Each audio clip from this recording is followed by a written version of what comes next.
Chapter 8. Spree, spree! Kraja! Kraak! Nee! Teddy croaked. Teddy was speaking Raven now, but Jack understood him perfectly. Teddy had said sorry, Jack and Annie. Annie stepped forward. She fluttered to the window ledge and perched with Teddy. Quack, quack! She croaked. That's okay. This is fun. Quack! Jack squeaked. Fun? Groja! croaked Annie.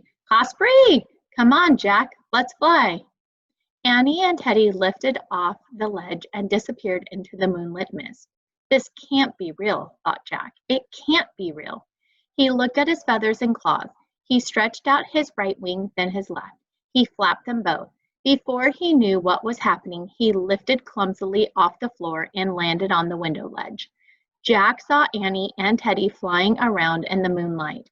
They were zipping around like acrobats, diving and tumbling through the air. Achnika!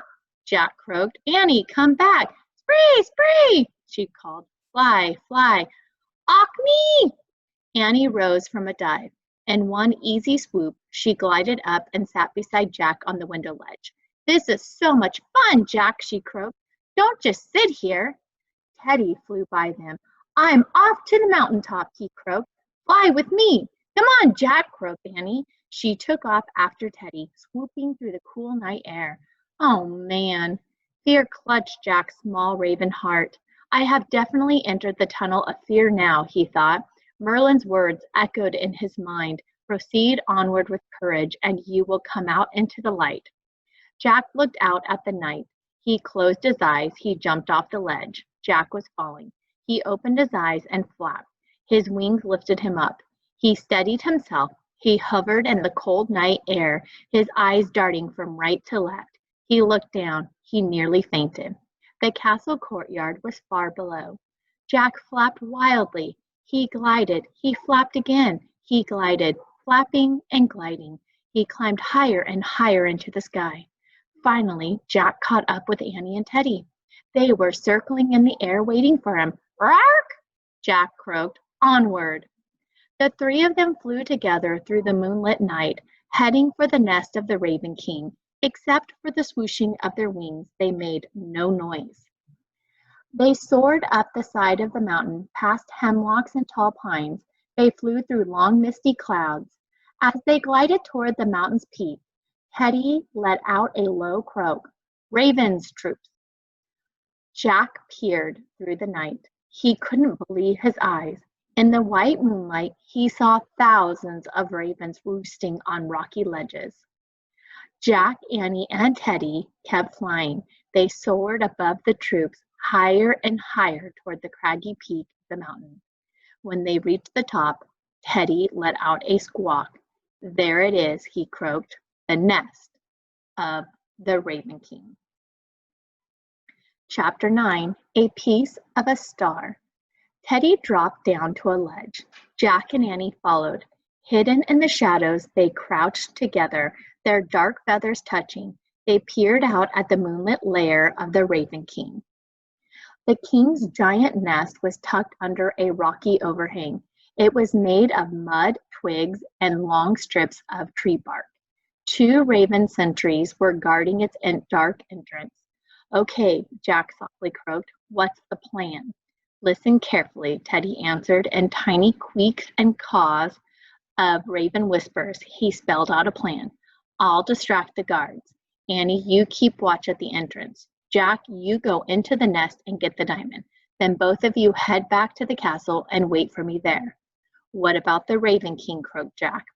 I sense he's not here, croaked Teddy. I see no legions of bodyguards, but we should hurry before he returns. Jack had lots more questions about the plan, but before he could ask them, Teddy lifted off his perch and flew toward the entrance. Let's go, cried Annie, rising into the air. Jack was in a panic. He fluffed out his feathers and croaked, Wait, you guys! But it was too late. Teddy was already dive-bombing the raven sentries. Ark! Ark! Ark! The 2 sentries left their watch and flew at Teddy with short shrieks. They chased him high into the sky. Annie zipped to the entrance of the nest. Come on, Jack, she croaked. Jack jumped off the ledge and flew onto the giant nest. Without thinking, he stepped through the entrance. He jerked his head from side to side.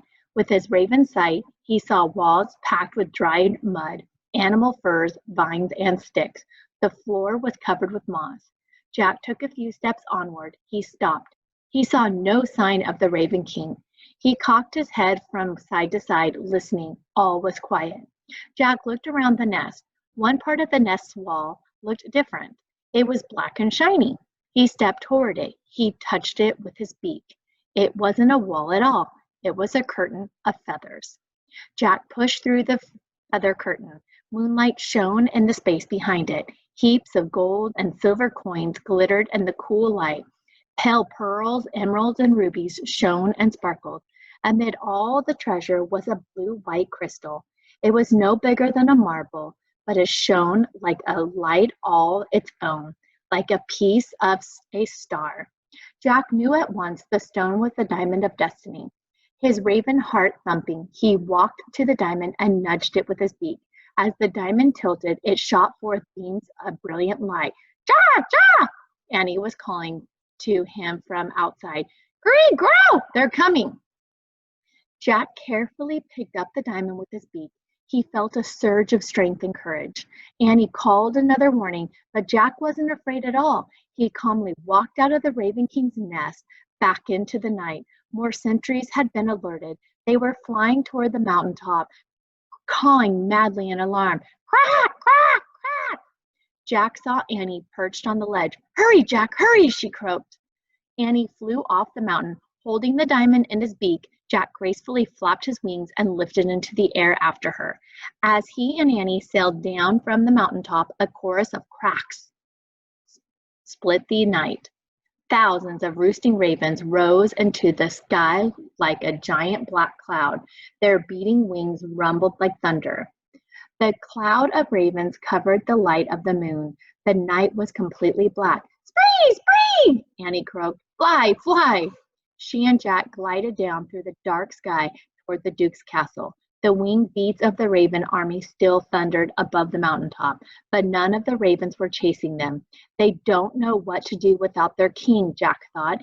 He wondered where their king was, but with the diamond of destiny in his beak, he felt no fear. The farther Jack and Annie flew from the mountain, the more distant became the sound of the raven soldier's wings. The Duke's castle came into sight. Jack saw the light of Teddy's lantern in the nursery, but he didn't want to stop flying just yet. Instead, he swooped over the castle heap, over the courtyard, the gatehouse, and the bridge, over the candlelit cottages and oak forest. Annie flew with him. Finally, they both glided smoothly back to the castle and landed on the window ledge of the nursery. The diamond of destiny was